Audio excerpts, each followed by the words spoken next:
back here is where your main live well is on the boat. I wanted to give you guys a little demonstration kind of how this works. This is your fill. This is bringing water in from the lake to fill your live well up. If you want to shut this off, you can. You just twist this up and it's going to shut off. Same thing goes for your front live well as well. Turn it back on. It's going to pump water out. This is your pump out version. I do really like this feature. It does keep the water more fresh, clean, especially when you're trying to keep fish alive.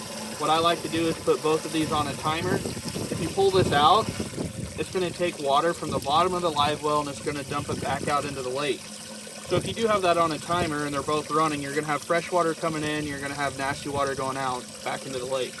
If you push this in here, this is just pumping water completely in a circle, just like this. It's bringing water from the bottom of the live well and shoving it out of the top to create oxygen to help keep your fish alive.